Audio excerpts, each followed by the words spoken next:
Hello, good afternoon. Well, not quite this afternoon. Sorry about that. We had about a 15-minute break of our early morning from our morning session of the Esco Business Summit, and our focus on the front was the prospects and challenges, and we're going to now hone in a little more with some of the local players and really focus in on what the Esco needs and challenges are in Indonesia. And it's my distinct pleasure to introduce our first presenter, Banu Anang Priyanto, who is the Secretary General of APCONINDO, the Indonesian Esco Association. Been very active in the Esco industry and energy efficiency for over 10 years. And so, Banu, we're very anxious to hear your view of what the Esco challenges are in Indonesia. We heard many on the first half, and but hoping you can provide some insights that would augment or perhaps even amend some of what we heard this morning. So please take the floor. We look forward to your comments. Okay. Thanks, Pak Tom. Nice to meet you again. Let me start with sharing my paper on this.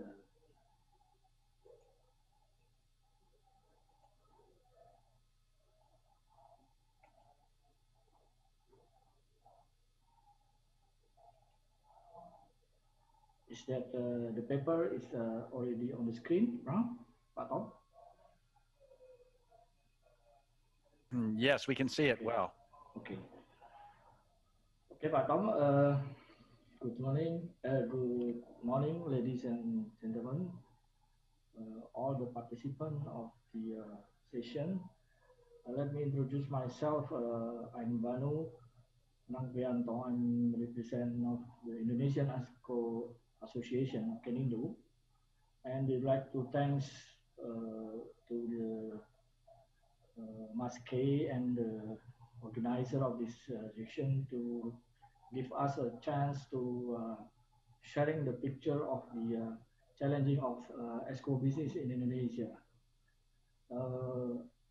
As requested by the organizer, that we will share to you the challenges of the Esco model in Indonesia. Mainly, we would like to share the business Esco situation currently, in the past, or maybe we will have some of the story when APCONINDO established from the beginning, and also we expected to have a next move expectedly after the pandemic is over. Some of the information that I'm sharing here is maybe repeat same items matter by the early presentation, because we are all concerned as an Esco issue in Indonesia. But I would like to highlight that in this paper, it is APCONINDO perspective, challenging point of view, and we would like also some sharing for the proposing solution or way out for the adopting the current condition right now. Okay, let me start with the presentation first.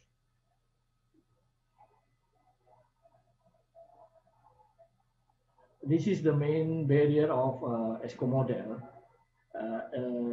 To be honestly, this is a general barrier. It happens in many countries, but this is our picture in Indonesia as well. We identify some of the similar barrier happen in other country, because APCONINDO have frequently contact and discussion with other Esco association, and we classified in three barriers. I will not specify or explain one by one of these barriers, because maybe there's already discussed, already present in detail by early presenters. But maybe some of the main issue again and again I would like to highlight in the next page for the what is the remaining and the main barriers, main challenges that we are still facing right now is still remaining classical. Finally, the main barrier is on the financing and investments. Of course, there is another driver of the Esco market development, and we will have a review what is the progress of the driver to promote the Esco in Indonesia. This will be present in the next page. So this I believe this paper will share to all the participants, so participants can identify more about this barrier. I don't see the difference issue unless a similar again is about financing and investment will be the highlight issue that's interesting to discuss here. But to discuss about the investment and financing, I also follow Tom's opinion from years ago. What is recommendation? What is advice? Because he has a experience Esco development in US.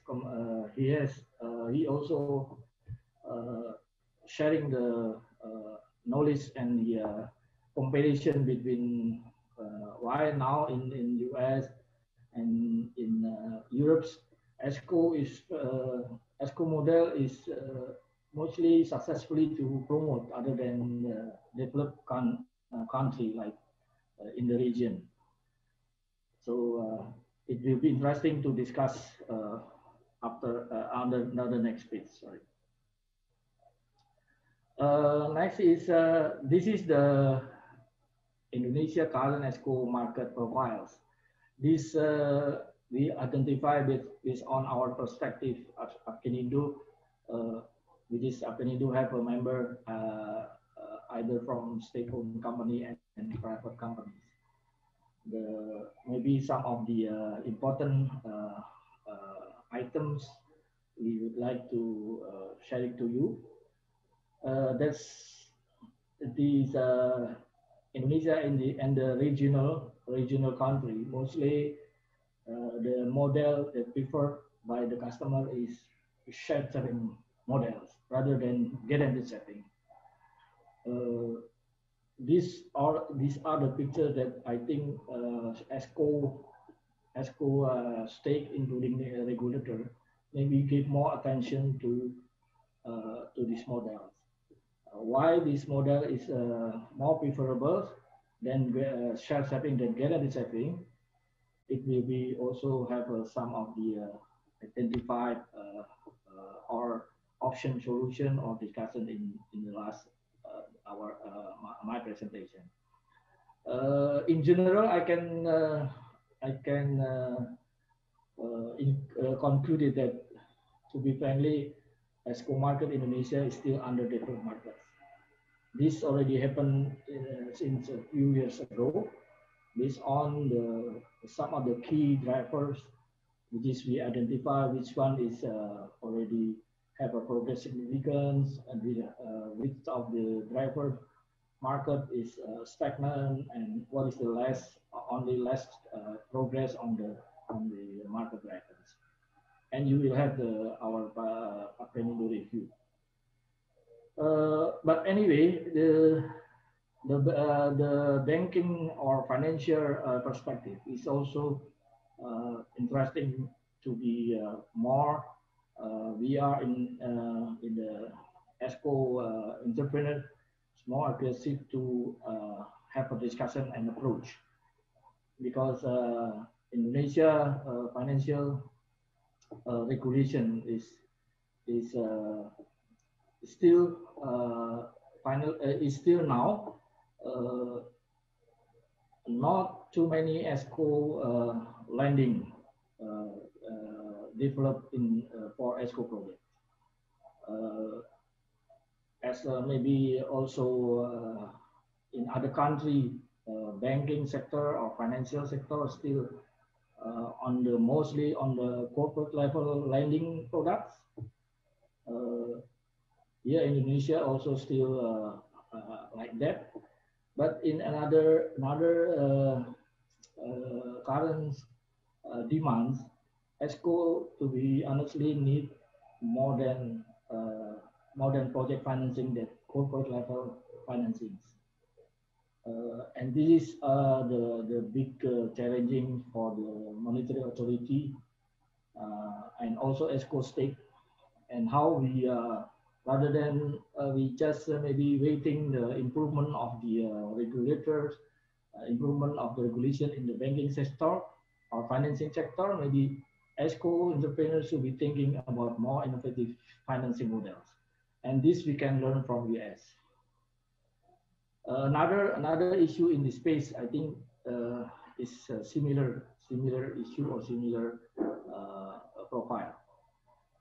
By concept, ESCO should be fostering the energy efficiency business. By concept, because ESCO have to eliminate some of the problems on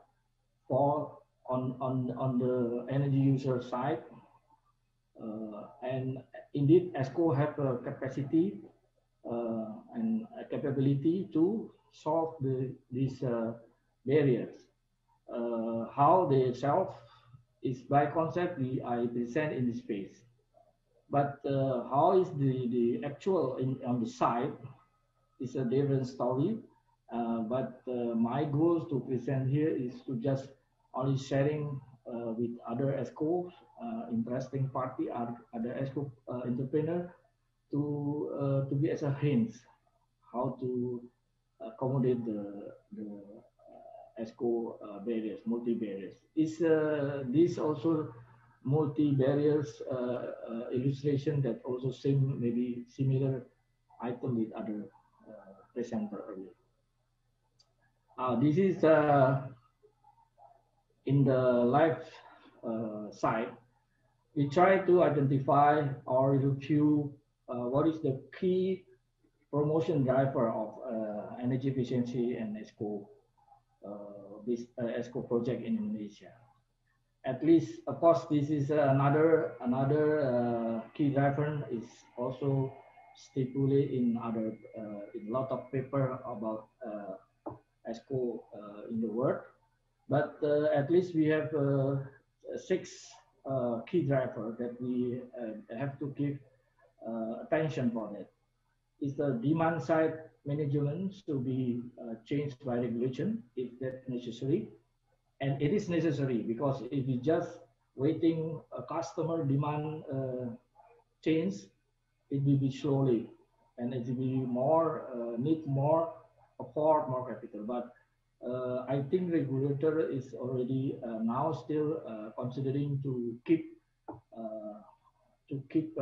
make how the demand side is can be driven by regulation. Second is ESCO capacity. ESCO capacity is a lot meaning of that, the meaning of the ESCO capacity. But this is to just illustrate that ESCO capacity is also undeveloped in Indonesia because concerning about the capital limited, equity limited, access to financing, and other reason that ESCO cannot handle take the risk or have a eligible as a borrower from a banking point of view. As well about the human resource for technical is I think there is no the main problem in the ESCO capacity issue is a major problem is just only maybe on the business capacity or financial capacity. Next is innovative financing structures. We are reviewing that in this driver key, this is stagnant right now. After a few years, we have a lot of discussion by financial sectors, regulators, monetary authorities, or the stakeholder. We already have a long discussion, but innovative financing structure is still stagnant. The indicator is there is no lot of Esco constructed or installed by a third party or direct financing from bank to Esco. If there is a self-swapping model, or bank to the energy user if there is a guaranteed saving model. As I told you that mostly in the developed like in the region is the preferable model for the customer is self-swapping. So we can see that also for the Esco, direct loan or direct financing to the Esco from banks is still very limited. There is no growth for the Esco, especially if we are talking about the large scale project. In one side, and in another side is if we are talking about medium and small size of the Esco, there is a classical problem of the bank point of view is to compliance banking requirement, especially for the collateral or the equity portion. So this quite stagnant is very challenging us to have an extra effort to solve it.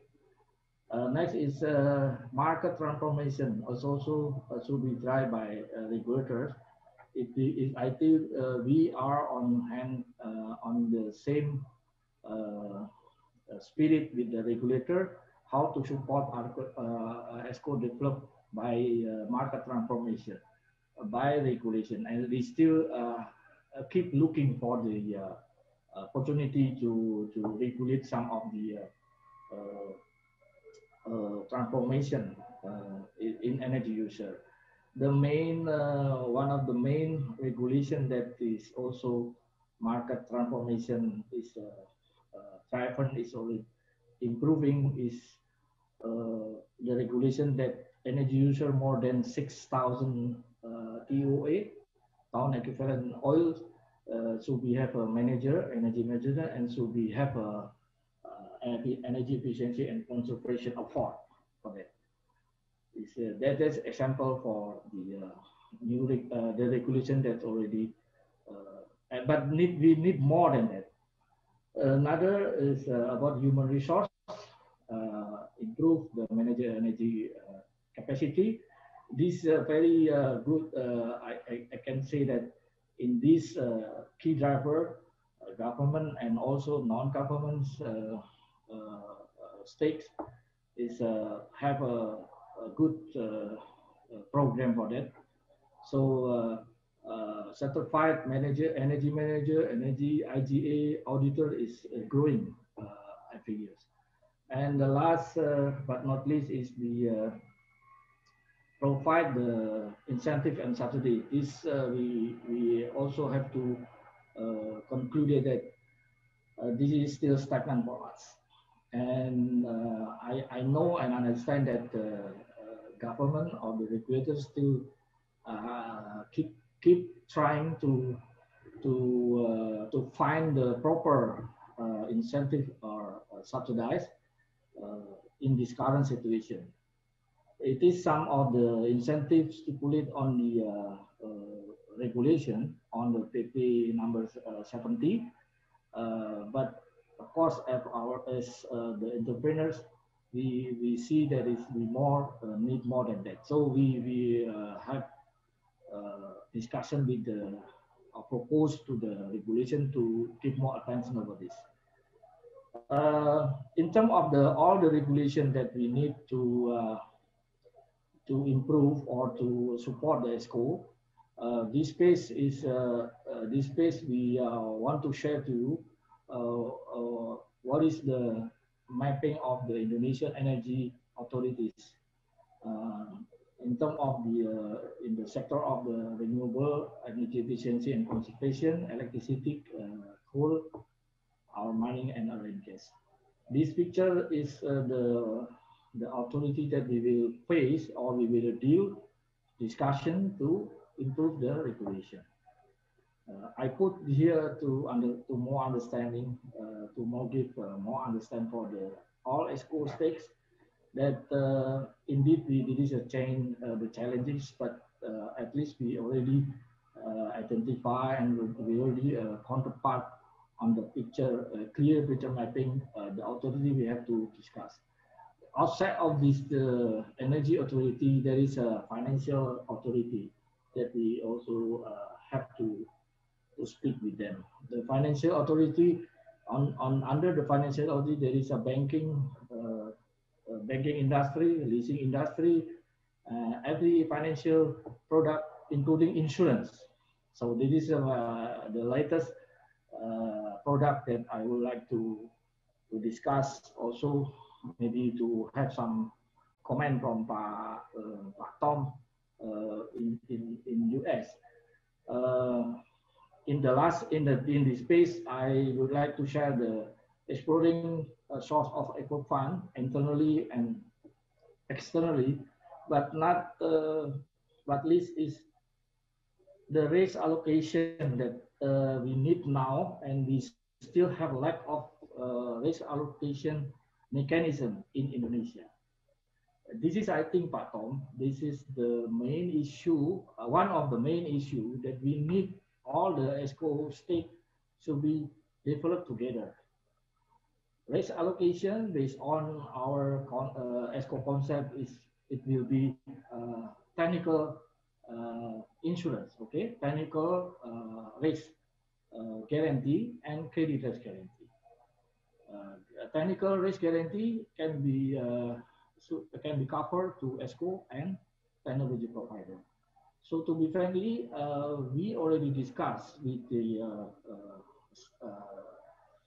people from the financial sectors, and there is no product sufficient to make risk allocation mechanism very simple. Do you know, we all understand, and do you know well that as the new model, business model, the guarantee performance is very important in one side, and the other side, okay, about the credit guarantee is okay. It's another issue that another credit guarantee is a common, it's already common product in the market. The problem may be just only to increase the size of the capacity of the credit insurance to go up. But the technical performance insurance, this is the main challenge. It's very difficult, and myself also it's still difficult to how we deal with the party who can submit or can provide the technical performance guarantee. I can understand if many people who want to deal with in ESCO models need this guarantee, and who will let's say responsible to develop, responsible to create in the early stage like this. If this technical performance guarantee product available in the market, I believe the structure of the ESCO model, including the financial model, it will be a lot developed if we can solve this case. It is not simple, but it is possible to link up insurance, local insurance and offshore insurance to back-to-back guarantee, something like that. And I see also possible for the manufacturer, original manufacturer of the technology also issuing the performance guarantee. So manufacturers guarantee the performance, and the manufacturer performance guarantee should be conferred by the insurance company, and the insurance company will issue the technical risk insurance that's bank accept under the financial as a financial instrument. this is the one issue that I want to, and it's interesting to check on this space. And the last space, but not least, is I would like to introduce Indonesia Esco Association, Indo. Now we have 20 registered members, but we believe a lot of Esco company now is still on the market. It's not our member, but they are doing also Esco business.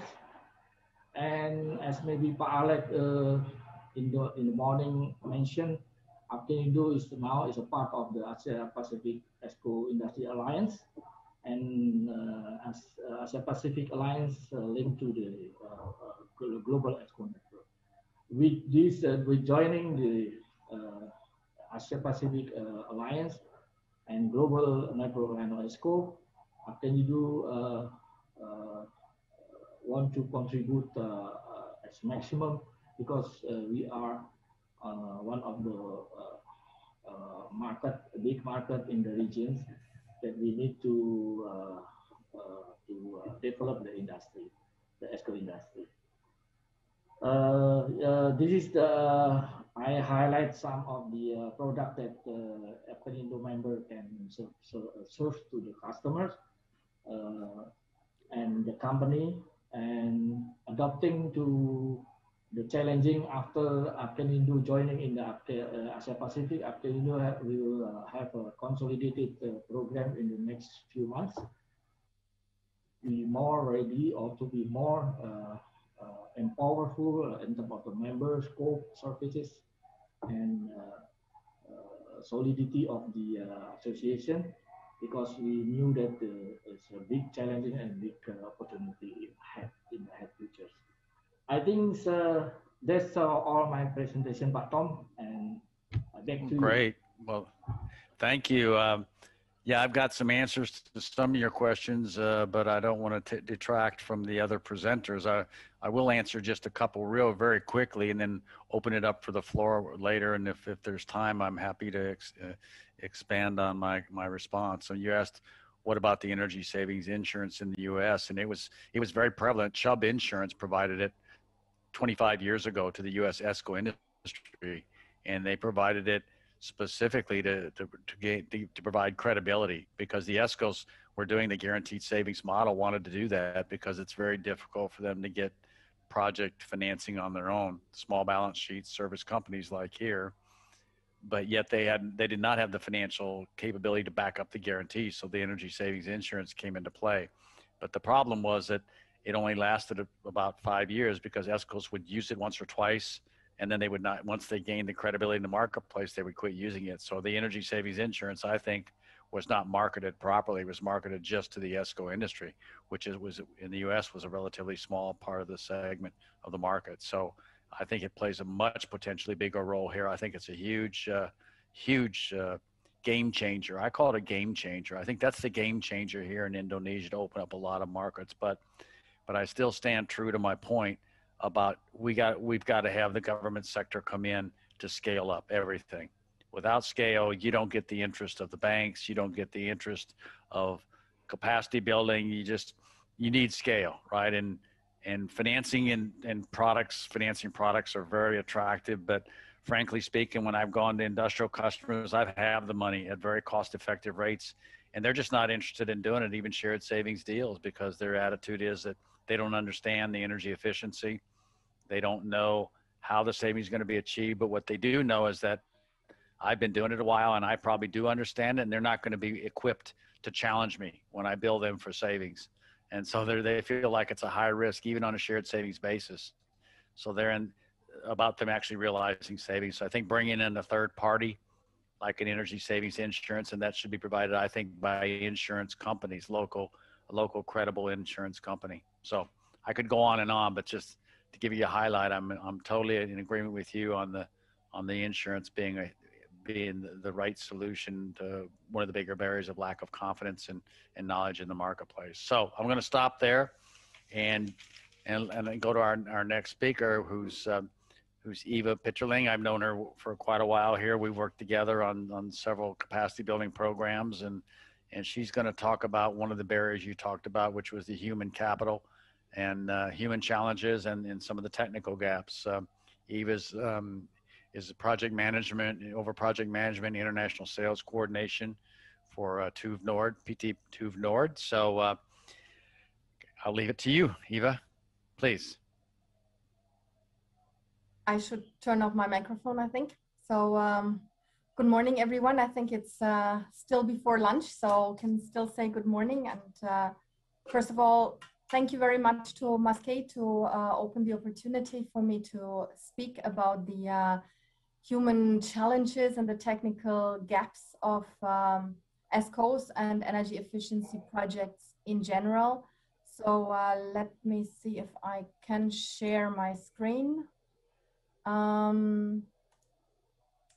try to do that. I hope you can already see that my second my screen. We're good. Okay, good. Thank you. So, but it's not moving. Oh, it is. Sorry. So just briefly talking about TÜV Nord for the ones who are not familiar with our company. So as Tom said earlier, my name is Eva Pitterling. I'm working for TÜV Nord for the last 10 years now, starting off with development projects, especially in the field of energy, focusing on energy efficiency, and now being in charge of international business development for Asia Pacific. And TÜV Nord, as a German company, is present in over 70 countries with more than 10,000 employees and quite range of subsidiaries in Asia Pacific. And talking about Indonesia, we have been established in 2002 and have in the meantime over 180 employees.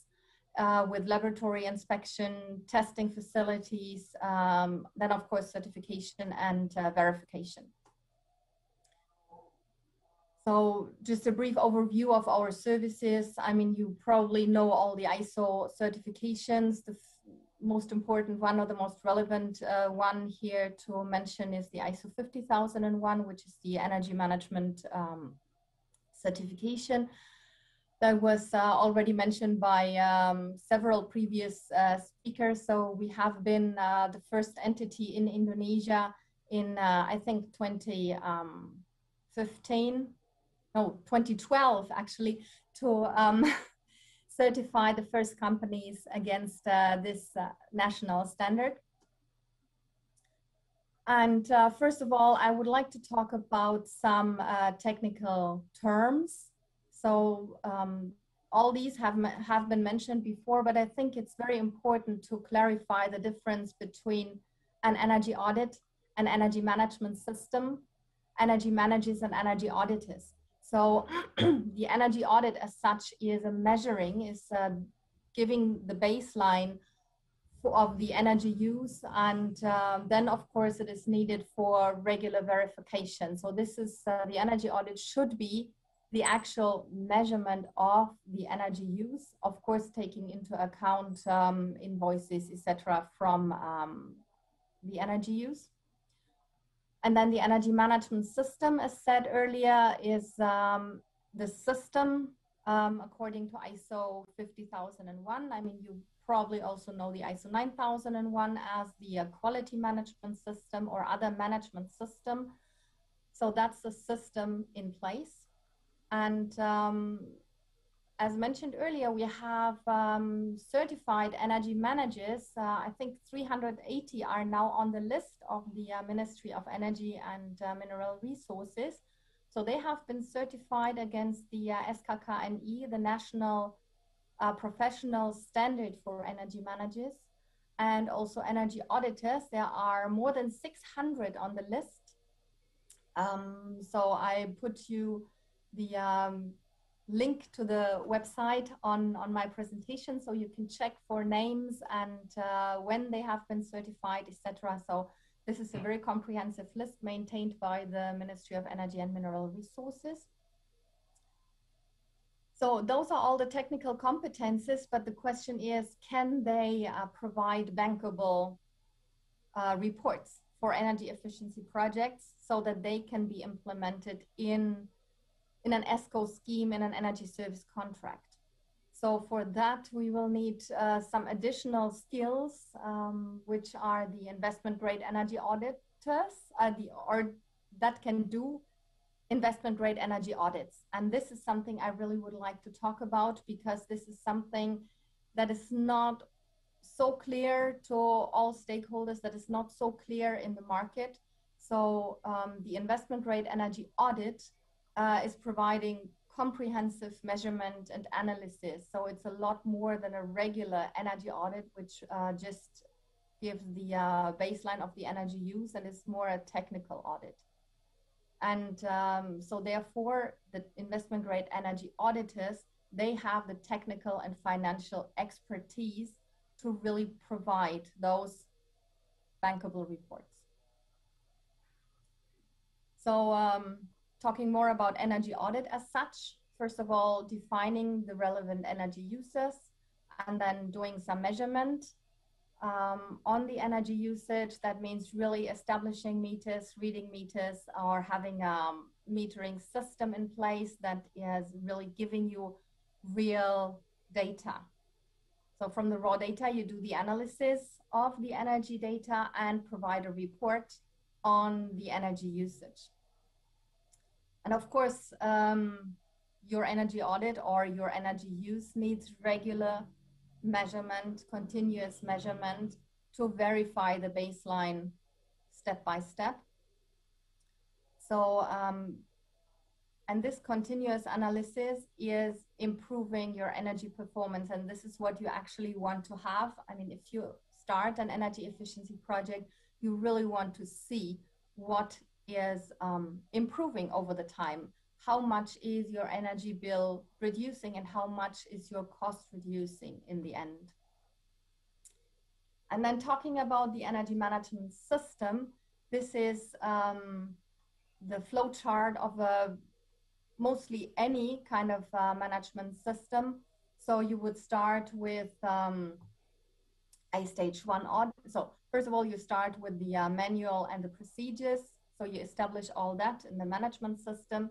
Then we, as the certification body, do the stage 1 energy audit. Then the question is, do you have any non-conformancies? If so, then you will need to have some corrective actions if they are major.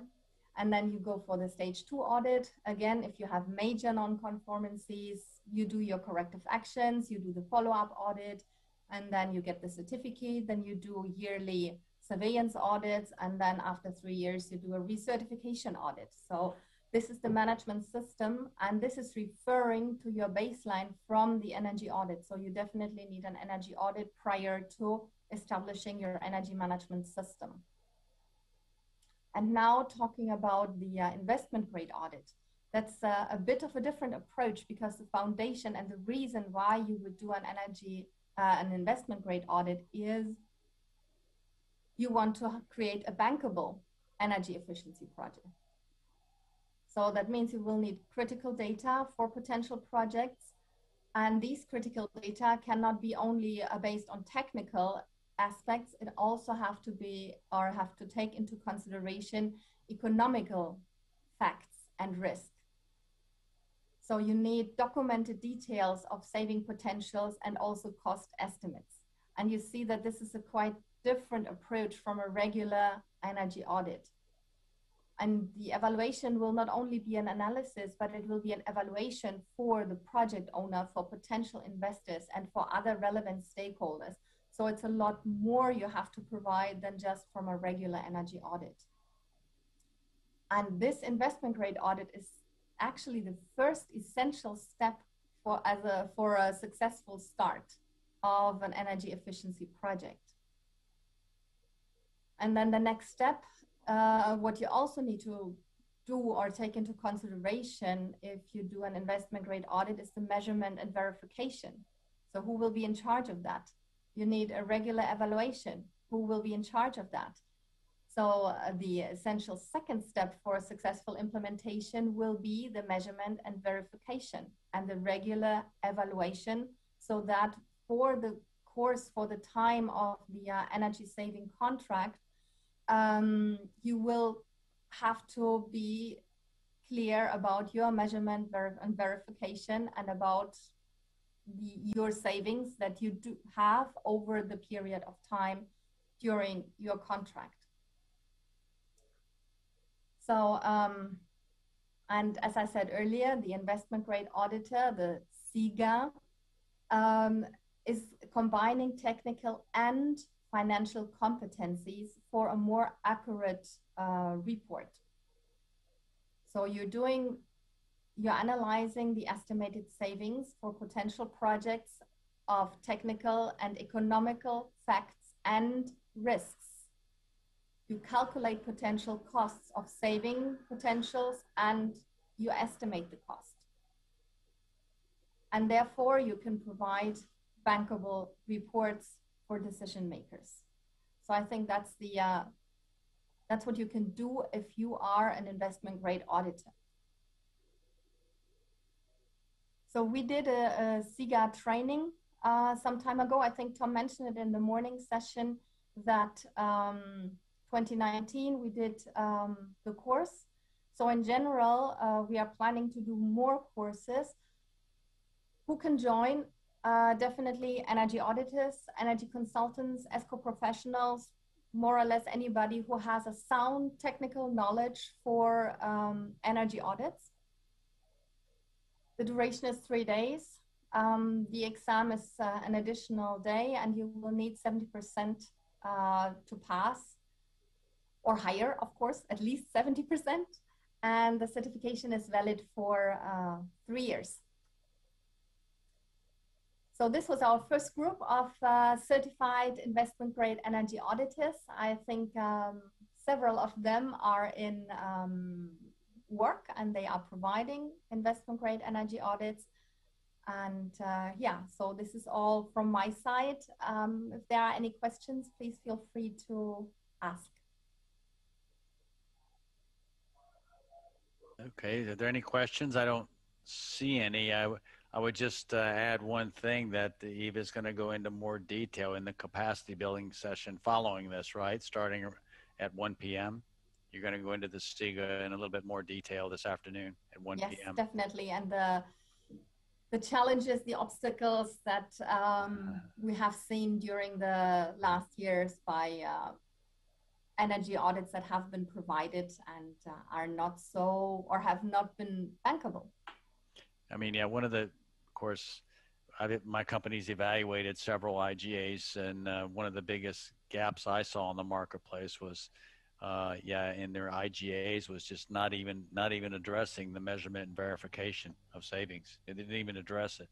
Wasn't even on the radar screen. So I know we've got our next speakers coming up who's going to talk about that, Denis from Evo. So he'll be able to chat with me and hopefully provide some knowledge about that gap in the marketplace. But beyond that, is there any real other significant major gap that you see, Eva, that is probably more dominant than any others in the marketplace?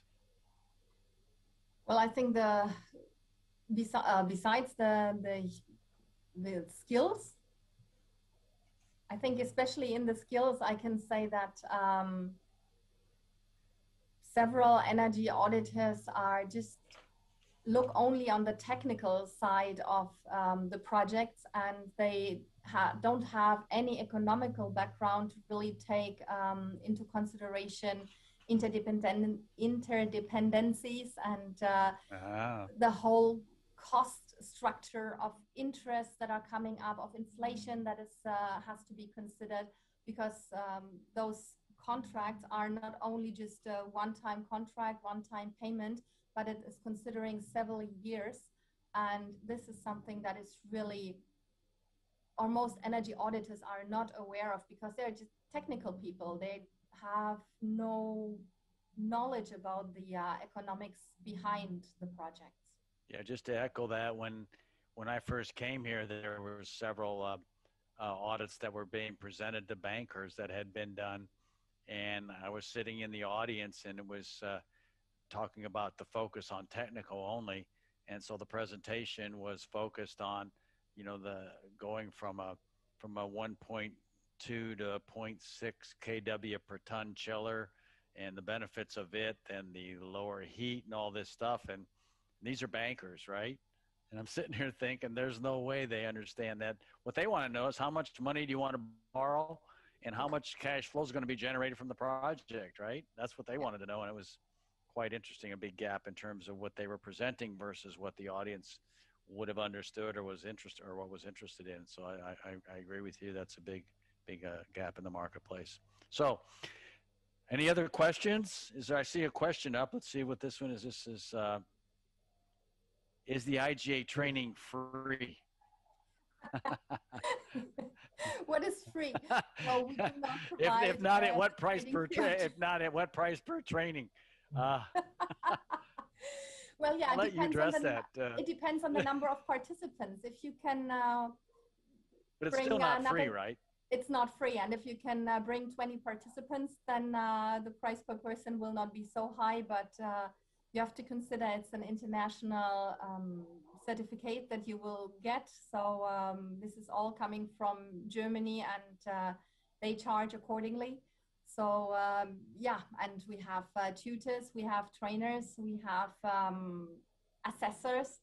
So it's nothing we can provide for free of charge. I mean, if you can find a donor, a sponsor, then as we did for the first one, it was sponsored by the Asian Development Bank. Then of course it is free of charge, but yeah, we cannot do that free of charge. I mean, it's a market, right? Yes, and I know Maskeei is looking to really support several subsequent SIGA events coming up in the next years, and I would like to give you a price, but I don't want Pa John getting angry with me establishing his pricing scheme.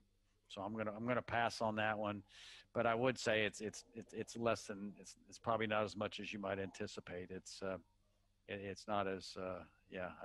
I just have to not give you a number. I'm sorry, I can't do that, but maybe in private you can ask Pa John, and he might tell you. Yeah, that's what I wanted to say. Just give us a message, and then depending on the situation, we can talk about the pricing. Right. Okay. So thank you for the question. I got a number 2 question came up. Maybe this is a follow-on question.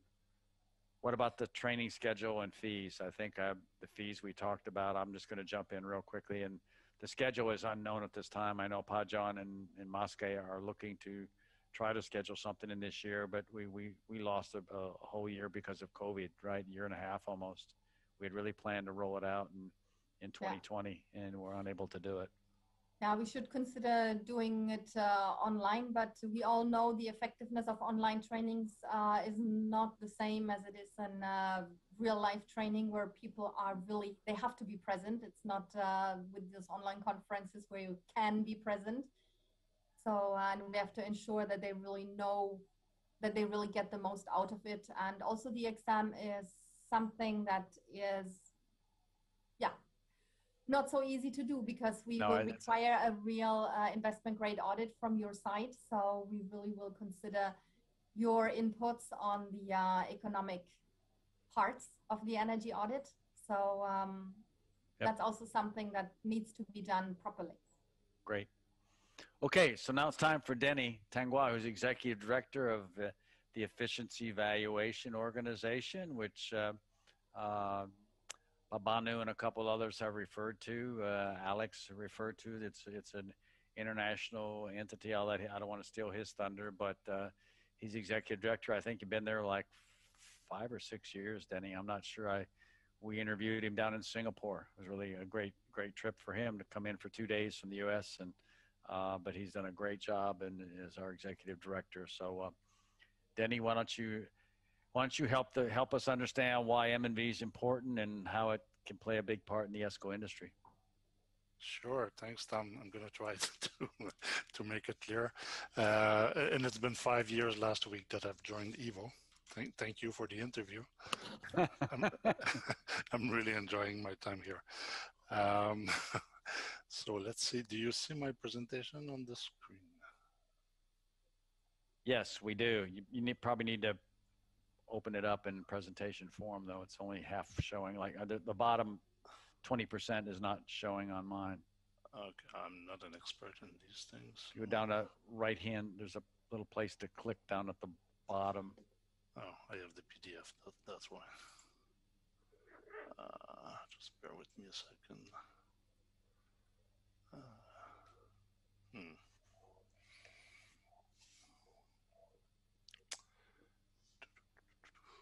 Okay, just hold on a second. I will open the. Sorry about that. No worries. I'll just open the. Whoa. And 1 second, I'm opening the PowerPoint now.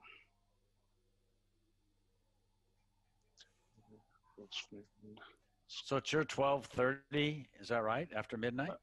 Correct, yeah. Oh, really appreciate you staying up so late. Oh, my pleasure. Okay, let's try to share again. So share screen, PowerPoint, share.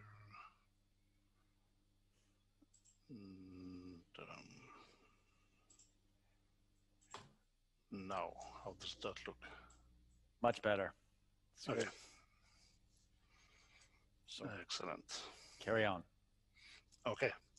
So thanks again for the invitation to briefly discuss about the M&V challenges in Esco. Maybe a few words about EVO first. EVO is the home of the IPMVP, the International Performance Measurement and Verification Protocol. We're celebrating our 20th anniversary this year, and the IPMVP itself is celebrating its 25th anniversary. And as I said a few minutes ago, I'm celebrating my 5th anniversary at EVO. The vision of EVO is to create a world that has confidence in energy efficiency as a reliable and sustainable energy resource. And I guess the two important words here are reliable and sustainable. These are the essential basis for what we do essentially in M&V. And the mission is to ensure that the savings and the impact of energy efficiency and sustainability projects are determined through appropriate measurement and verification procedures through a standardized framework, essentially. Briefly, the IPMVP, it's owned by EVO, as I just said. It was created in 1996 by a group of international engineers. And basically, the objective at the time was to reduce the uncertainty in measuring and verifying energy savings and energy efficiency projects.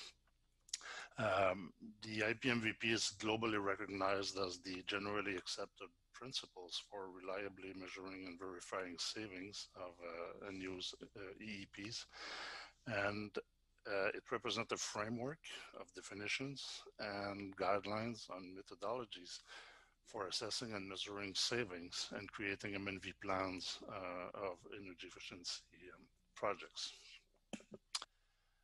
The M&V is essentially the meter of an energy efficiency project. And what's important here is that it's a process, and it includes the planning, measuring before and after, collecting and analyzing data for the purpose of verifying and reporting the savings within an individual facility resulting from implementation of energy savings measure.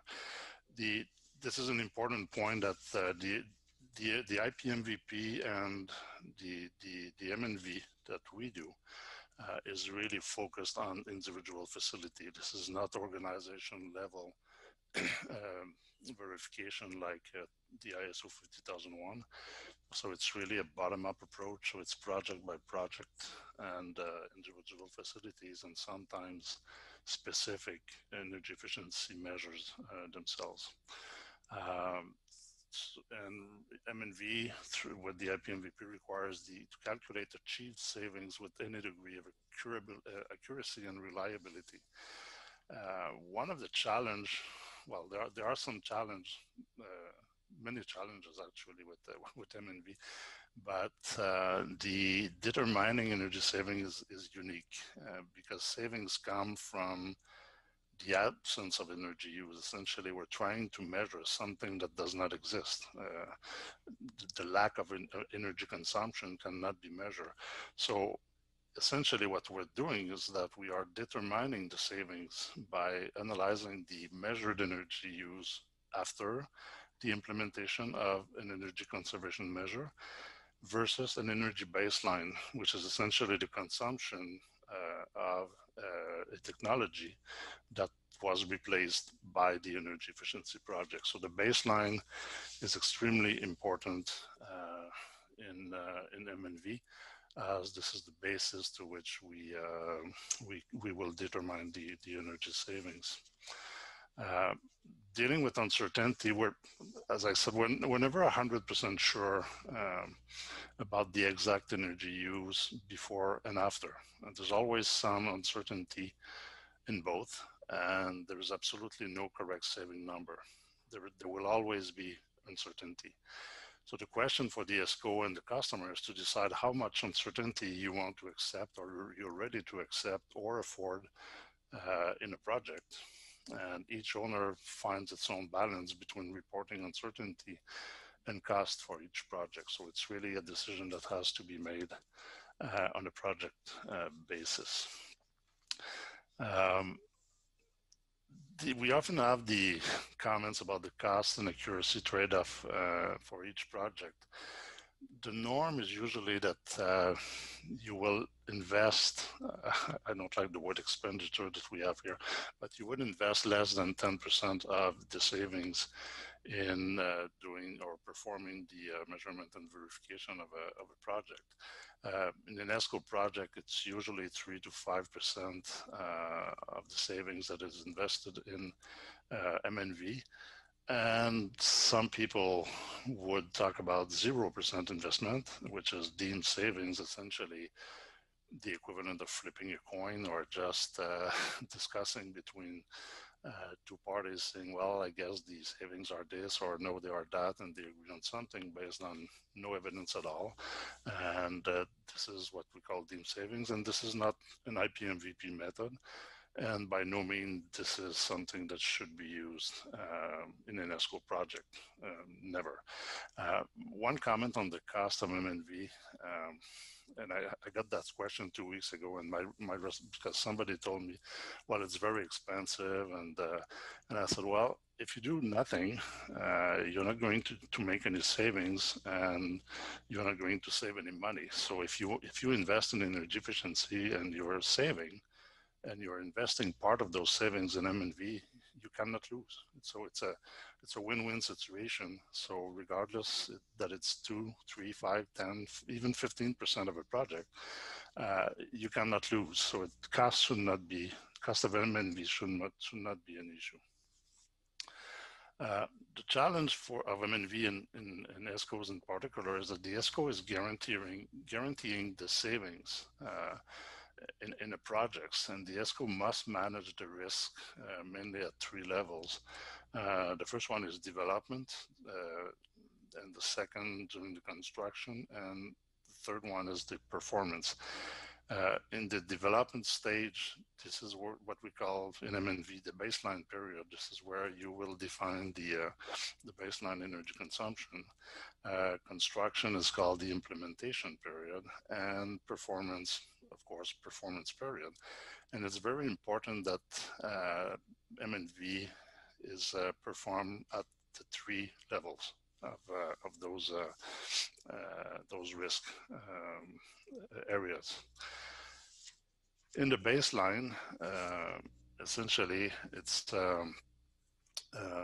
as I said earlier, it's a critical component of MNV, and the main point is that you cannot go back in time and reevaluate the baseline once the project is implemented, because the baseline no longer exists. The old equipment is not there. You cannot accurately determine the energy consumption of something that was removed from a facility. So it's very important that the MNV principles are applied at the baseline level during the planning phase. more specifically on performance risk, there are a number of areas of performance risk. One of them is saving shortfall that the ESCO must manage, and the client as well. The persistence of saving as well is an extremely important point. We've seen some ESCO projects where the client and the ESCO have agreed after 1 year of MNV that, okay, we've done it 1 year, we know we have savings, and therefore we don't need to spend money on MNV for the rest of the contract duration. Well, this is not a good practice. MNV should be performed throughout the duration of the performance period, whether it's 5 years or 10 years or 15 years. It's very important that you do that on an annual basis. And just to give you one example, it's the COVID situation that we had last year and that we're still having. It did made a major differences in ESCO contracts. And if you have to stop doing MNV during that period, well, you don't know what kind of savings you're having with this major disruption in energy consumption because you have not continued your MNV practice.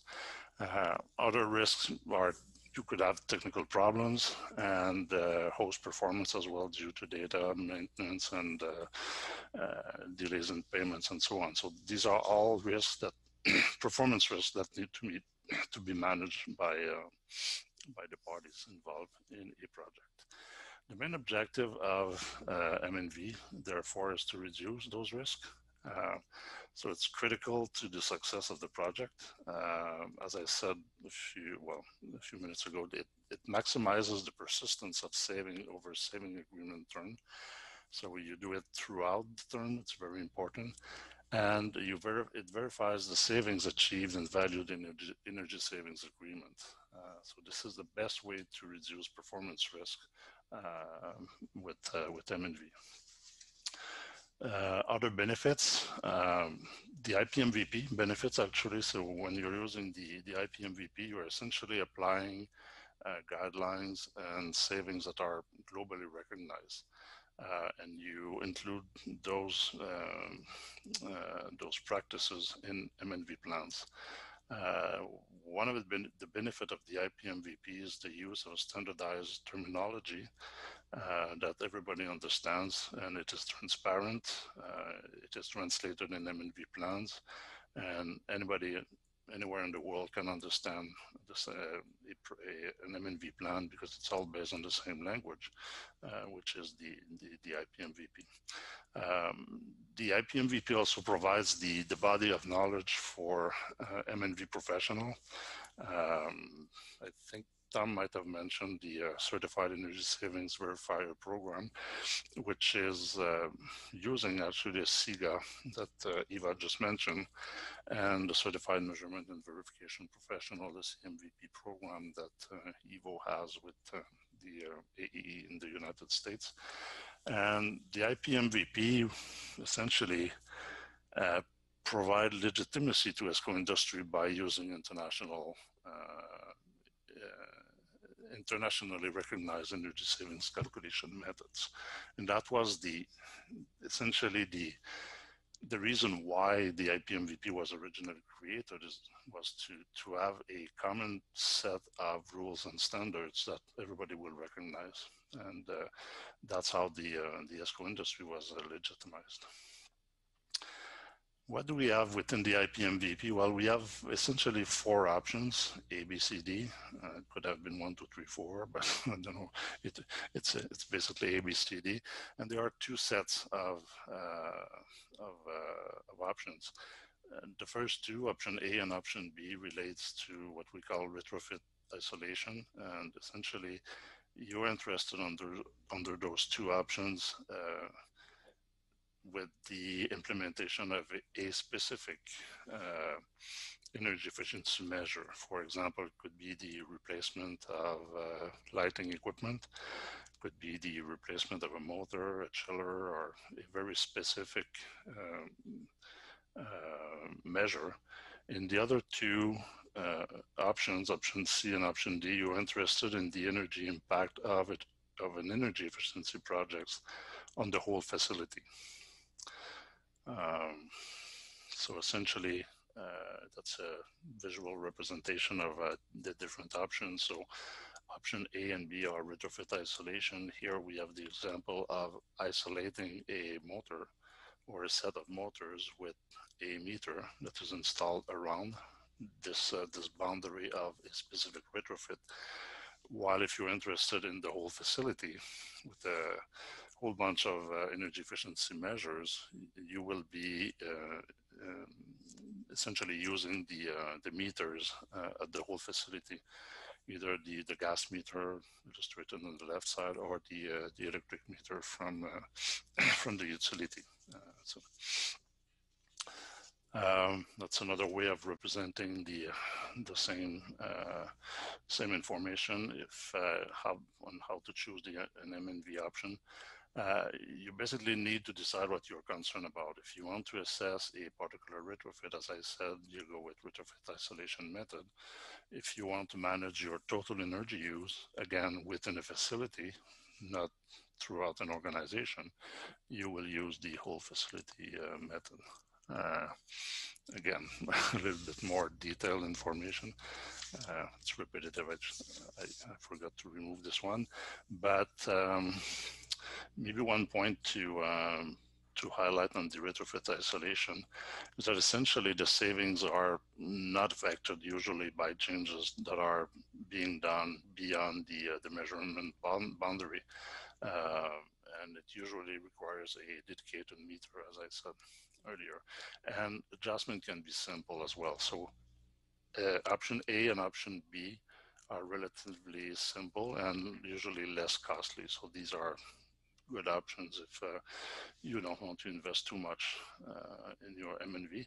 And the whole facility, you're interested in measuring all the effects in the facility. And this is where, if you have a lot of interdependencies or interactive effects, you will almost necessarily look at option C or option D, mostly option C, to analyze the effects of energy efficiency measure, and your MNV will be concerned with these interactive effects, and you will be using the utility meter, as I said earlier. So this one is repetitive. I'm sorry. Whoops. It went forward. Okay. So just highlighting a few more details on the different options. In option A, you essentially measure one key parameter, and you will assume or select some estimated values for the other parameters affecting the energy consumption. What's important here, and it's important for all four options, is the documentation of the source or justification of the estimated value. So if you're making assumptions on estimations or on whatever you're assuming, or even what you're measuring, it's important to document within the MNV plan what you're doing and how you're going to do to perform the MNV throughout the performance period. Under option B, you're measuring not only one key parameter, but all important variables within that could affect the energy consumption when you're replacing an equipment. So it's that's where it's not highlighted here, but it's a proxy variable, so it's really plural. So you're making multiple measurements. In option C, again, whole facility, and it's continuous measurements throughout the reporting period.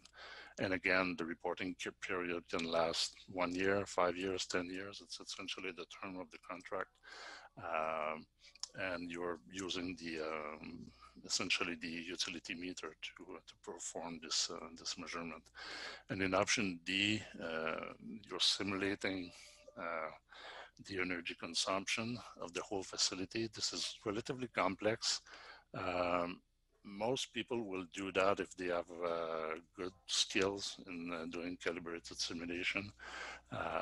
We've seen a lot of people use that for projects where they lack an appropriate baseline because there was no utility bills, or for whatever reason they could not establish a significant baseline. So they are essentially using this option to simulate what the energy consumption would have been, and they are using that as a benchmark to do their MNV after the implementation of measures.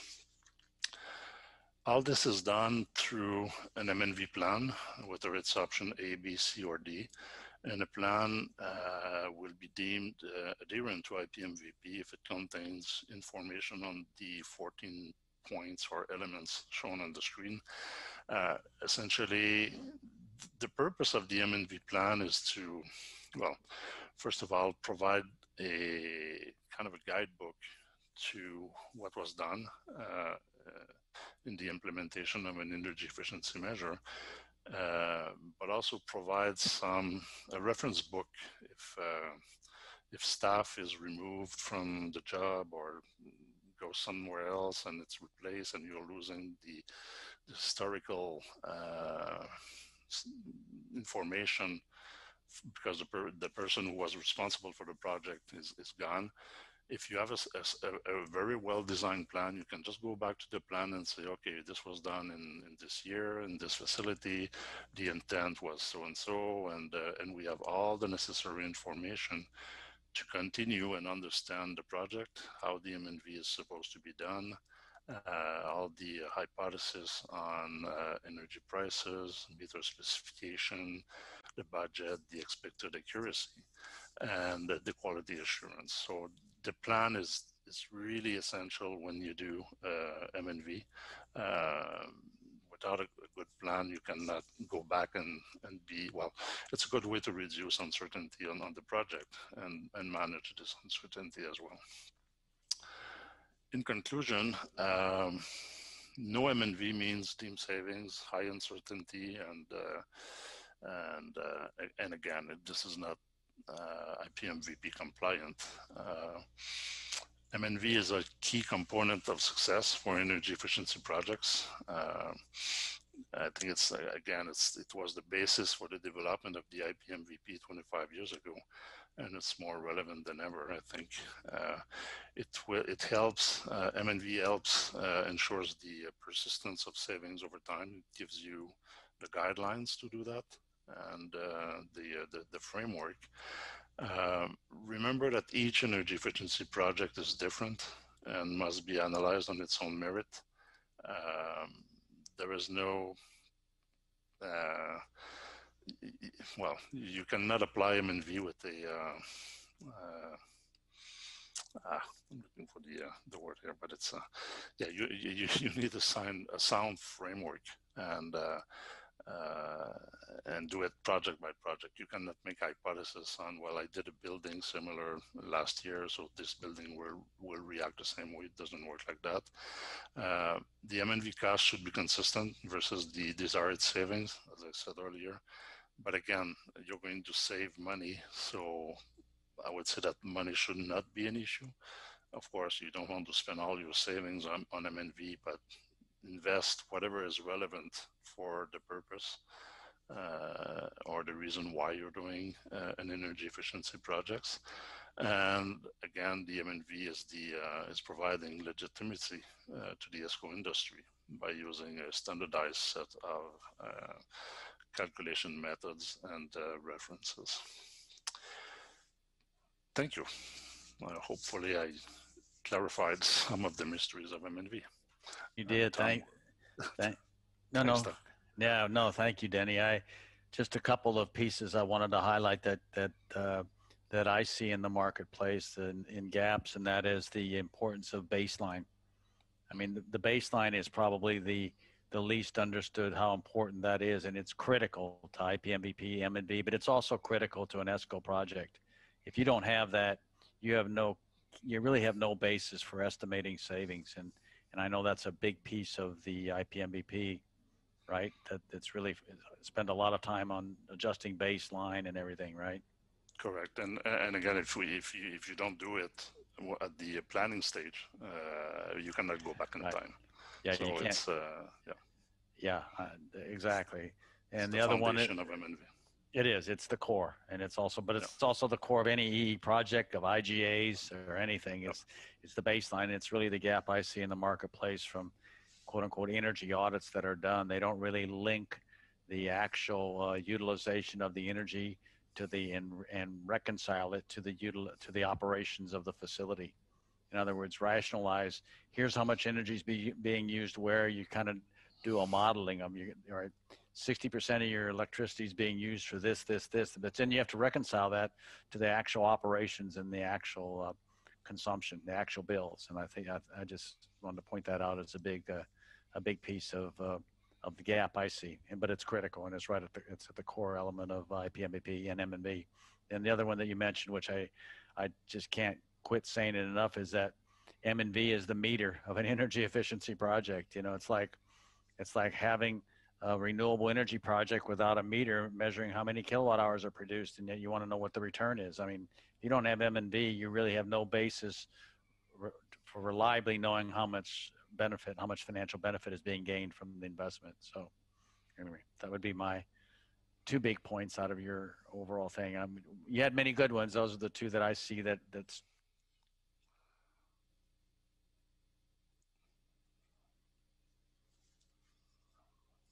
Oops, can you hear me, Tom?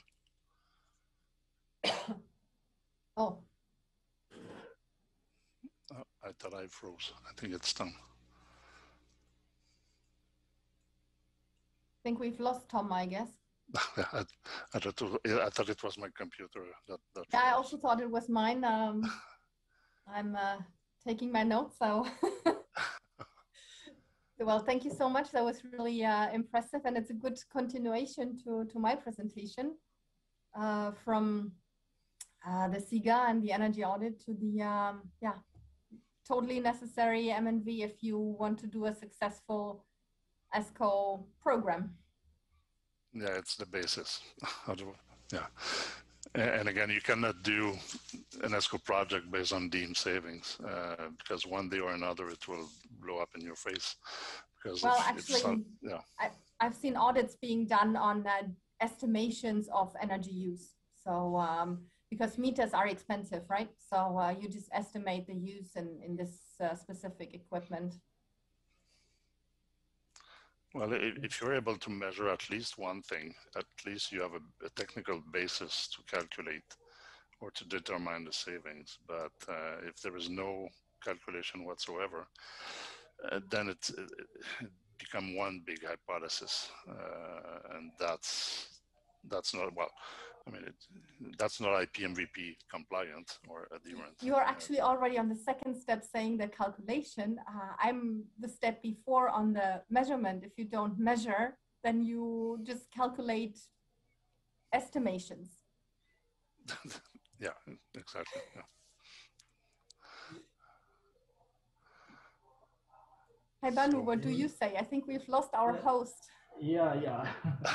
I want to ask something. Maybe should we continue to the SMI? Yeah, I lost my power. My apologies. Oh. In my apartment. Welcome back to Jakarta. Yeah, okay. Sorry about that. But Danu, what did you want to say? Sorry, Banu. Go ahead. It's all right. Tom already back. So I just want to propose to continue to Pak Delano in SMI. But back to you. Back to you, No, I want to introduce him. I was extremely intrigued by 2 things on his CV. You know, number one, he's an attorney. That's really interesting. And you're in charge of product development, right? At PTSMI is what your CV says. That's interesting for an attorney to be over that. Perhaps we can have a side conversation on that. But then the second thing is your experience seems to be very much on public-private partnership, right? On all the infrastructure stuff. So both of those are fairly unique, and we're very keen to hear what your thoughts are on the funding and financing challenge. But I just wanted to highlight those what I consider to be rather unique qualifications. So So Delano, please, I know you're filling in for Pak Darwin. Please start your presentation, and my apologies for the delay. Thank you, Tom. And thank you also for Pak Banu, Eva, Denis, for your good presentation. Okay, good afternoon, ladies and gentlemen. Thank you for inviting us on this event. I'm Delano. I'm head of Project Development Division in PT SMI. Currently, as requested by the organizer, we will share our experience in financial challenge for Esco energy efficiency in Indonesia. Next slide. Yes, just want to introduce PT SMI. So we are state-owned enterprise, 100% owned by the government of Indonesia through the Ministry of Finance. Our role is to link, so we are in the middle of the source of funds in the left side and the sectoral focus on the right side. In the source of funds, we have capital injection from government of Indonesia, capital markets, loans and grants, asset sales and other income, and from Sharia source, we have Sharia capital market, BPJS, Haji, and sovereign wealth fund. In Indonesia, the sectoral on the right side needs financing from the left side. That's why SMI is established with the three pillars.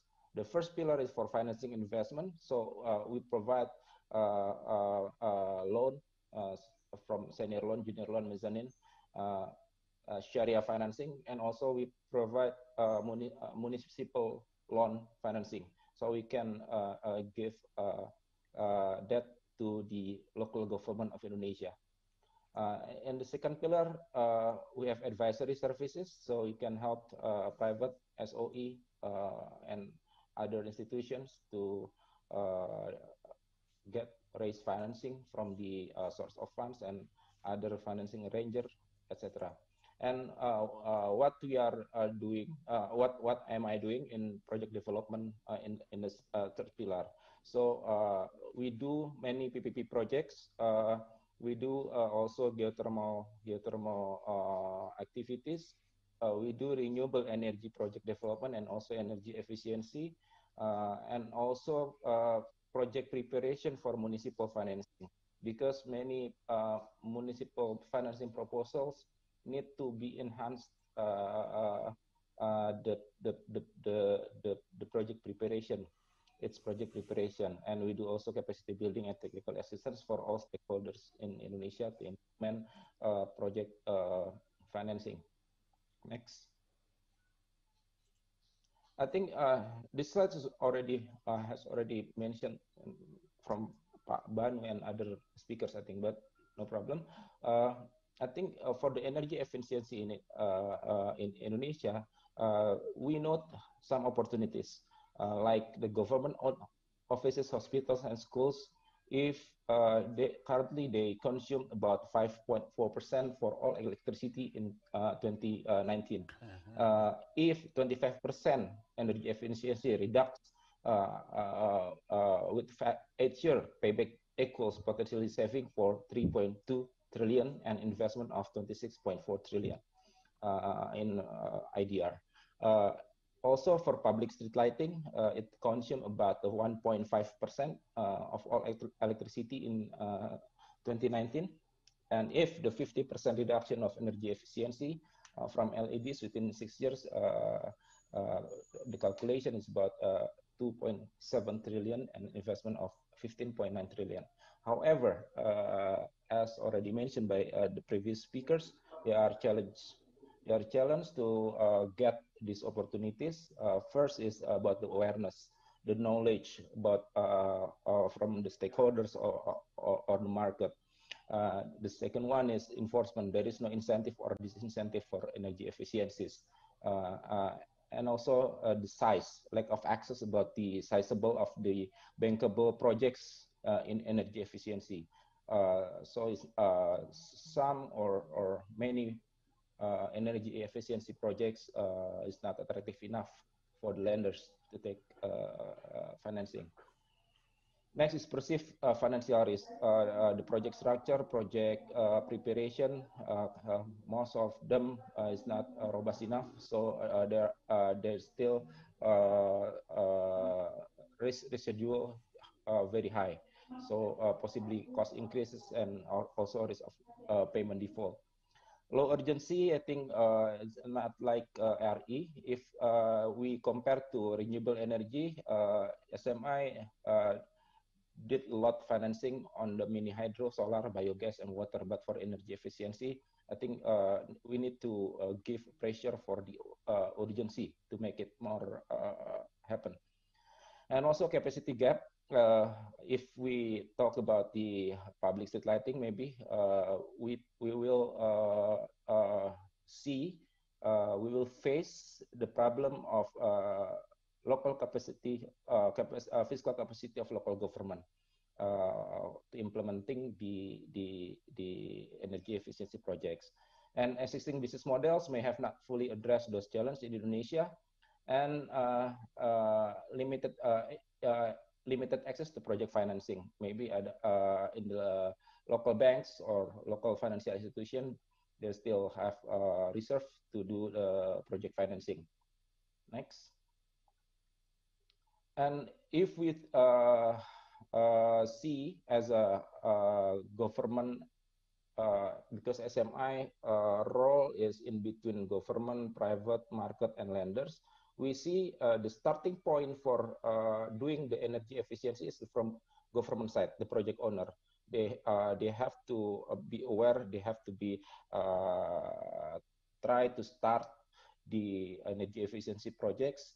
And what they have is, for the financing, they have about 6 alternatives for financing all infrastructure, including the energy efficiency. They have national budget if APBN. They have also APBD for local government budget.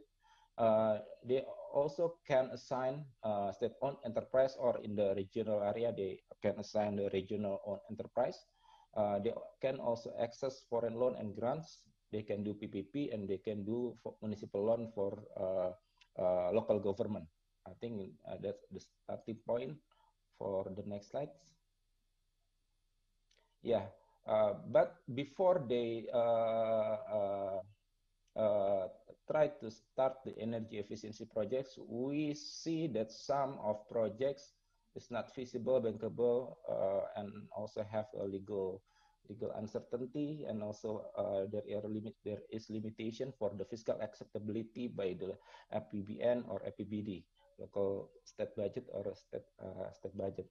And we see that how the investors or lenders' perspective to assess the proper energy efficiency projects to be financed by the project financing or PPP. We see that in the feasibility, there must be the proper robust assessment for the financial aspects, project structure especially, risk allocation, and some of projects that maybe have marginal feasibility needs government support.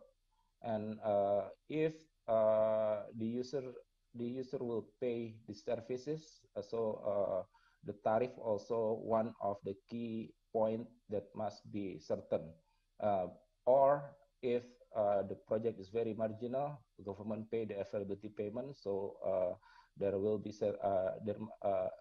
investor needs for the stable or certain availability payment during the concession period, and also technical specification, etc.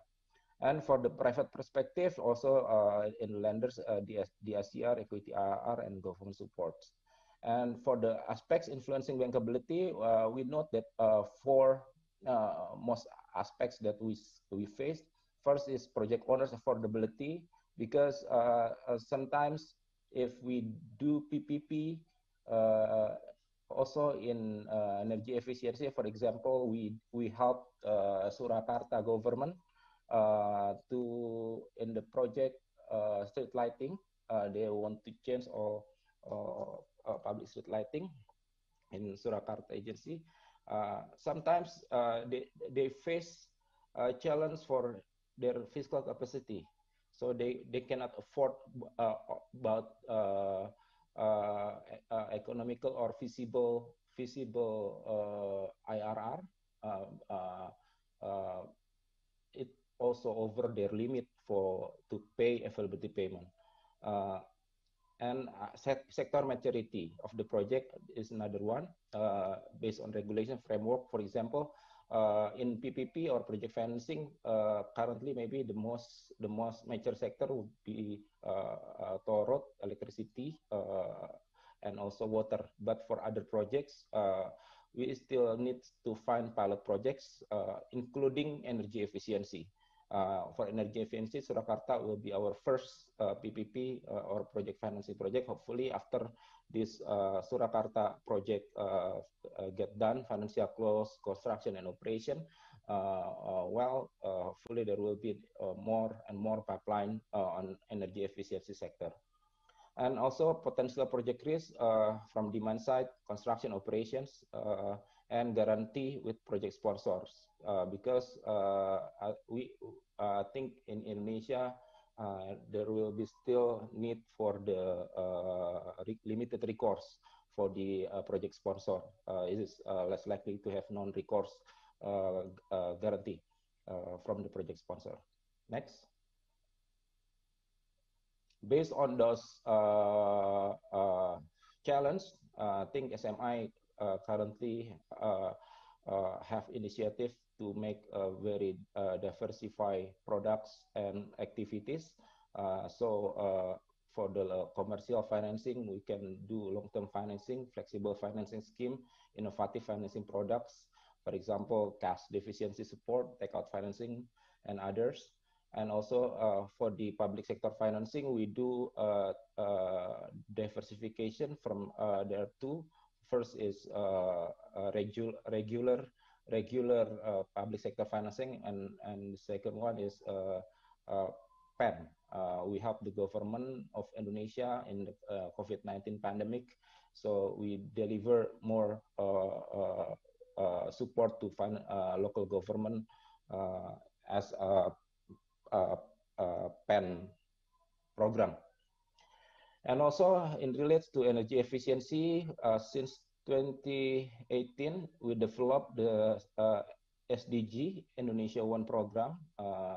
In the later slide, I will present more detail about the SDG Indonesia One, also for the Sharia financing and advice.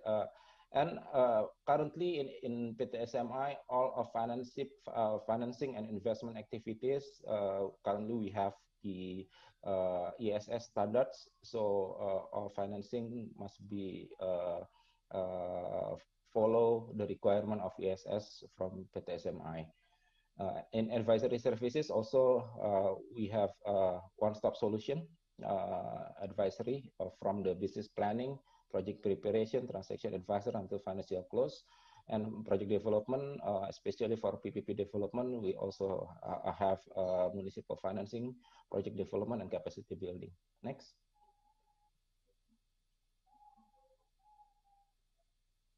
And this is for municipal energy efficiency, one of our main focus in all division, all directorates in PT SMI. And since 2 years ago, PT SMI already built a specified division to deal with renewable energy and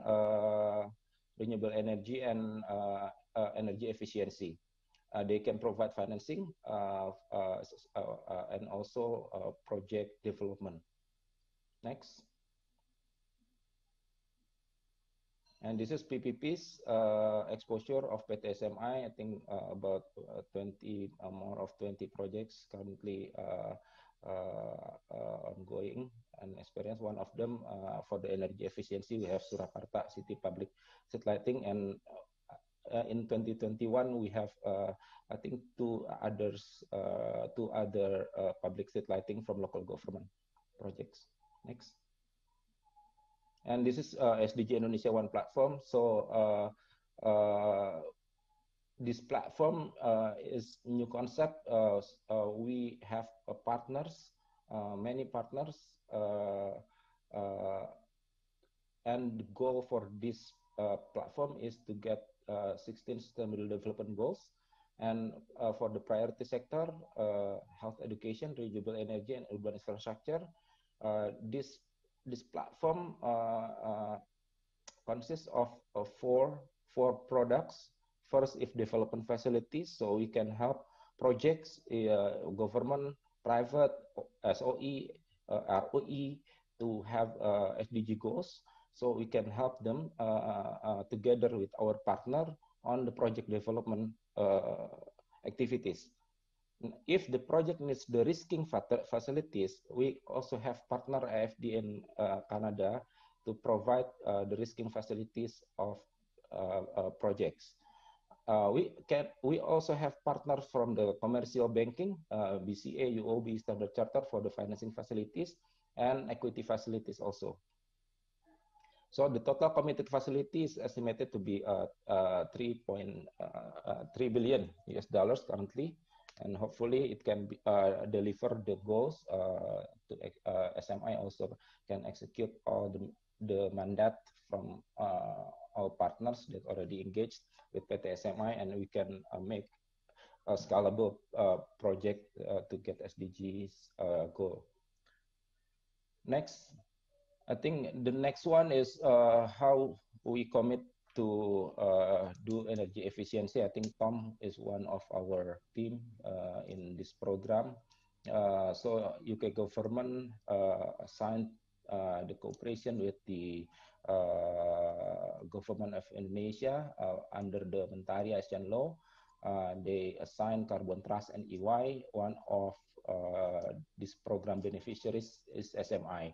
Currently is ongoing study to create 3 outputs model manual. First is for energy efficiency loan, energy efficiency risk framework, and also energy efficiency the risking products. I think that's all from for my presentation. Thank you very much. We'll get back to Tom. Thank you, Pak Delano, and I'm delighted to see you got that EE slide in at the end, right?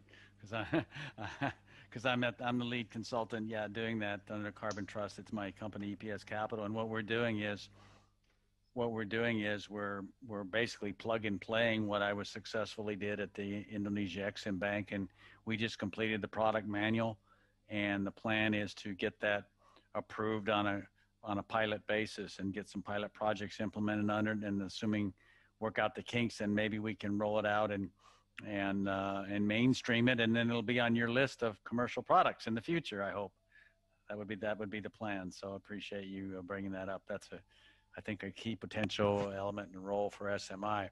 I would just say one other thing, that on your PPP scheme, I mean, I've been working on it for years, 3-4 years, and in my opinion, the Surakarta example is one where, with all due respect, it kind of illustrates why the existing PPP scheme does not work for energy efficiency projects, right? It's been going on for over 3 years, and it's not because anybody's not trying. It's just it's a process for big greenfield toll roads, right? So it's got lots of processes, planning and preparation processes, totally not relevant. They're for greenfield, and EE projects are brownfield, right? So you're retrofitting. So there's lots of processes that are designed for the right reasons, but not for EE projects. And so, we're hoping we can get that modified with this PP70 regulation to modify those for EE projects. And then hopefully you'll be one of the first ones within SMI to utilize that streamlined process. I hope so. And the PPP with all your experience. Thank you very much. So I'll open the floor for questions. I think, Christy, my colleague, there's a question here in Bahasa. And Christy, do you want to give me or give us the English version of it? Can you get off your mute? Christy, are you there? Yes. Yes, here the question is, that PT SMI is coming from Pak Cahyo Kartiko Gondokusumo. He's asking that PT SMI can only be useful for policy programs, a project, so that can be optimum privately. So, and then also KPK or corruption eradication committee may not be coming. So what was the question? The first question, you want to restate it? I didn't quite. Yeah, I don't know whether it's a question or a statement actually, because it seems like a question. PTSMI will be useful for the policy programs and projects so that it can be optimum privately, and then KPK or corruption eradication committee may not come or enter in that program. Yeah. So, Pak Delano, you as an attorney, we're going to let you reply to that comment. How about that? I think, okay, thank you, Pak Cahyo Kartiko. Maybe my answer is related to how SMI is established. Like my first slide, Indonesia have aggressive infrastructure needs to be built in all sectors, and there are source of funds available in the market. SMI establishment is to link the source of funds to the project needs. So we have some activities, we have some products in order to link those funds to the projects. And the outcome of this is to have more infrastructures available for the community in Indonesia, regardless the financing is come from private, government, or international institution or others. Our goal is to link the source of funds from government or from anybody to the projects. So so the goal is to make the project happen. And I think KPK can also audit us also, because we are also subject to state auditor, yeah. So I think because we are SOE, so I think we are open to any kind of feedback from all Indonesian institutions. Thank you. Okay, good answer.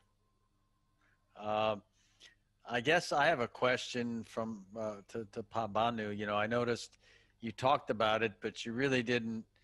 It seemed like you believe the financing and the investment is the biggest barrier. And while I can't say it's not a barrier, it clearly is. I guess what I've said a couple times here is, from my experience, the barrier is creating demand. You know, and that's the biggest problem with the facility owners, the gatekeepers. You know, even if, because like I've said to you, I've provided funding and very cost-effective funding, and they're just not interested per se. They just don't understand it. They're not the complexities of learning the M&B to understand it, the savings. It's just an infrastructure investment. They don't want to fool with it. So I think, to me, and the capacity, the technical capacity, I think you have to create demand to scale it up. And then I think the financing is clearly something that has to be solved. But I think it's kind of like the chicken and the egg from my perspective. But that's just me, and that's why I create the government sector. I just kind of wanted to get your views on that. I'm not trying to persuade you so much as just to kind of just outline where we might be a little bit differing in terms of what the barrier is. If you'd like to comment. Yes, Pak Tom. In terms of the financing and investment, in one side, I understand that we need and we wait governments or public sector will be have some of the solution, like quote unquote like that. But we are on the association. We not only we expected the initial project in the early stage of this industry like Esco, it will be coming from government. Scale up, and for the scale up in the future, need also government supported. And I understand that under the cooperation and under the own national budget, government already do some of the initial project for Esco. Like he already doing some of the large scale of the IGA project and supporting what they can do. But after all is a completion, and offering to the ESCO players, ESCO entrepreneurs to implement it or to take the project. There's another problem, and that's also be a problem until right now. It's because of this issue. We are on the association. Of course, it's not only thinking or expected from the government or the public market. We cannot wait. We will want to move, or as possible we can do or install in the private sector or at the whatever size, or what is the model that we can deal with the customer. As an entrepreneur, they will do move on that. I understand ESCO on the public sectors is really want to be have a compliance state by state. Understand for that, because this is the basic ESCO that we have to comply and follow, including the competence persons should be involved in the ESCO. But for the private market, we are in fact inside the side that we facing more than that, Pak Tom. So Okay. I agree with you that you still I understand you still have a lot of effort and program in the future to fostering the public market. Well, just to get scale, that's all. Just to get scale and demonstrate, create an industry for you, Opconindo, you know. That's what'll grow the industry. Yeah. But let me one more about the technical insurance part that I issued in beginnings. We understand in United States also have a long track insurance industry. But in Indonesia, maybe insurance products, including the technical risk, to cover the technical risk, is not yet advantage than in Europe or in Indonesia. But in terms of this ESCO model, we need to spreading the product to establish the product. Because we're dealing with the race that we have when we speak with the financial institution, they will be evaluate or we assess the project profile, customer profile, everything, and they want to see the risk mitigation, risk allocation for that. In technical insurance, is one of the mechanism that we still have a facing problem because of the product is not available. So now that's product really need now to boost or to pursuing the market. Yeah, I agree. That's clearly the the solution. And I will tell you, I'm working with a couple of multinationals or international multilateral financial institutions to try to develop that, because I'd worked in Mexico like 12 years ago, and we had the product developed through a national bank, but the national bank backed out at the last minute. But Mexico and Colombia is being done by the Inter-American Development Bank. They're doing ESI, energy saving insurance, but it's not what's needed. It's more of a surety guarantee of the efficiency of the chillers versus the financial guarantee that's needed. So, but I am personally working on a couple of potential ways to get that into the marketplace here in Indonesia, because I think that's the game changer. 100% agree with you, especially for private sector. Agreed. So there was another question. There's another question from, I saw Pasingi from EMI is here, right? To SMI. Yeah, you had a question, not from SMI, from EMI. And you had a question to the Pa Delano, right? But it's in Bahasa. I don't know if somebody can translate it. Yeah. So Tom, the questions from Pa Singgi is there any minimum size of project for EE or ESCO project to be approved, or at least can attract attention from PT SMI to be funded?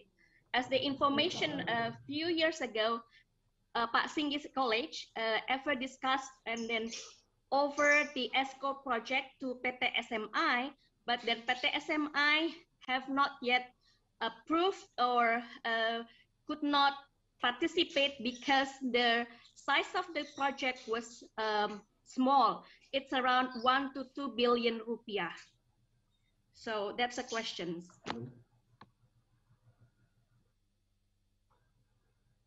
Thank you. Please allow me to respond this question, Tom. Sure. Yes.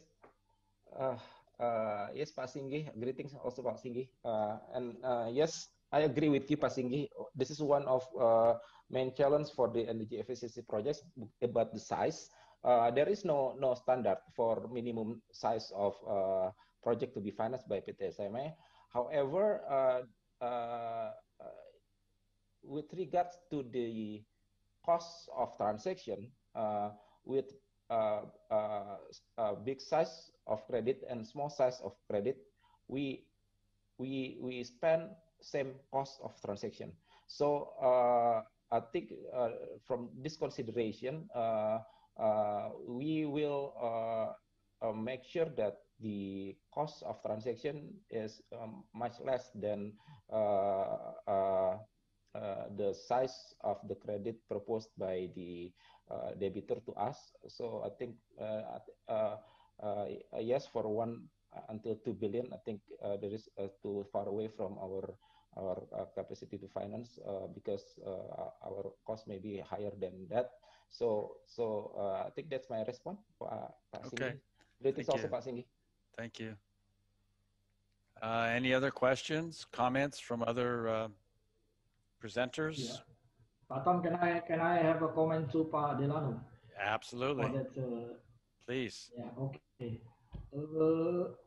This is still relating to the Pak Singgi question. That this is also we are thinking in the association how to support the medium and small size of the Esco business. And I believe in the introduced in international model is a super Esco, but I still recognize that super Esco is more promoting that governmentized program. In my opinion or my perspective, it should be not always just waiting for as a government program. I think maybe the state-owned company like SMI, we can discuss. I would like to have a discussion with SMI, with the association, how to solve this challenge. Elaborate for that, yes, as a super Esco. And in fact, it's not easy also to mobilize or to make them to assign one or two state-owned company to as an Esco because of the bureaucracy issue. Yeah, I could just add something. Do you want to answer something, Pak Delano? Yes, I agree with Pak Banu. I think we have to sit down together to find this the solution of this. Just my quick view on this. Maybe if there are several projects in one go, so we can manage the financing for several projects. So the size will be higher. But I don't know is it possible or not. But I agree with you. We have to sit together to find this solution about this challenge. Thank you. Yeah. I would just like to highlight that, of course, the big super Esco that's promoted is EESL in India, and what they've done is they created a government monopoly and destroyed. There is no private sector Esco industry there because they monopolized the government agency. And I know, Pak Banu, that's not what you're interested in for Opconindo, right? So I think the form of aggregation is not so much super Esco, because super Esco, the problem that they did, they started self-implementing, okay? The super Esco was originally supposed to be set up to fill gaps, get funding in for the private sector and everything, but then they started self-implementing, and that was where the big mistake occurred. So I think what's needed is an aggregation model, and it can be through the SPV. I think the PPP scheme has that fundamental potential structure, right, for aggregating financings under an SPV, right? So I think that might be the better way, and let the Escos implement through an SPV that is aggregating the financing of it, right? I think, and that would be my suggestion, but try to stay away from any super Esco where the government is actually self-implementing. It just creates a real It just basically shuts out the government sector for the private ESCO market and defeats the purpose of what I think is creating a market. Yeah, Pak Tom. Thanks for sharing. Okay, so we've got 4 more minutes. Any other comments, closing comments from the speakers? You've got 1 minute each. Okay. Pak Tom, maybe I would like to also add comment to previous discussion about the PPP, Pak Tom. Sure. Because currently we are very close linked with Ministry of Finance for the PPP support, PPP government support. I think in the near future, maybe Ministry of Finance will have the standard templates for the all PPP documents needs for the energy efficiency sector. For example, the RFQ, RFP, and also PPP agreement. Hopefully, it can be finished soon, so we can promote and multiplying the size of projects of energy efficiency in Indonesia. Thank you. Okay, I hear you, but I hope we get some input into that. Okay, because I'm pretty sure that's under the current PPP scheme, okay? And it's where the municipality has to do all the development work, do the OCB and all the other things first, as opposed to the current process for ESCOs can come in and they'll do all that up front for significantly less cost. And it does not have to go through an IEB or independent business enterprise, which drives up the costs. I mean, to be very candid, I'm working in the Denpasar project and we're trying to use the streamlined approach, and we found that our CapEx is about half of the solo project, and because we don't have all the extra costs involved, right? I mean, the processes are being thrown into the ESCO, the lighting vendor, but it's street lighting. And so I just hope we get a chance to provide input into that. I think it's great that they're doing that, but I'm not sure that it's incorporated all the development aspects, turnkey development aspects, and procurement streamlining needed for an EE project. That's all I'm saying, Banu. So if you're aware of that, I'm happy to invest a little time and give you some input on that if we have a chance to put some input into that. I think it might be useful. Okay, Pak Tom. Perfect. Any other comments, Eva? Oh no, somebody else was going to say something. One question to Eva. Can I? Sure. Eva, you have a TOT certificate trainer or TOT trainer for trainer, because we are a big country and we want to a lot of spreading for the human resource skills. We do not yet have the training for trainers because our trainers are still sitting in the US. So we have not updated a training for trainers. So, but that can be in the plan. If the demand for the SIGA is higher in Indonesia, then definitely that can be layouted. So, but so far it is still a US-based training supported by Evo and other US-based trainers.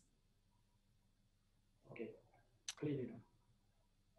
Okay, well, we now have hit the 12:30 mark. Denis, you've been quiet. You got any quick comments, closing comments? You're mute. You're mute, Denis. Well, I would just like to thank you. It's his 1:30 a.m. It's his 1:30 a.m. on Tuesday, right? Yeah, well, that's fine. Or no, it's Monday or Wednesday. I'm sorry. Right now it's Wednesday morning. I was answering some of the questions on the in the panel. Somebody asked if there was available material on IPMVP, and I referred them to the generally accepted principle. But essentially, you can create a free account on Evo's website and access the full protocol. And I think there is an old version in Bahasa, but I'm not 100% sure. Yeah, no, I don't know where it's accessible. We had it translated about 4 years ago. Okay, so it is on the Evo website. So you create a free account, you have access to the library, and it sits there in Bahasa. Okay, well, thank all the panelists. Thank you very much for the really great presentations and thoroughness and responsiveness to the participants. And this does conclude the second half of the ESCO Summit. And like we said, let's hope next year we've got some successes to share with everybody. So with that, I'll, as chair or moderator, whatever you want to call me, I'm going to close the session. And again, thank you, everyone. Thank you. you.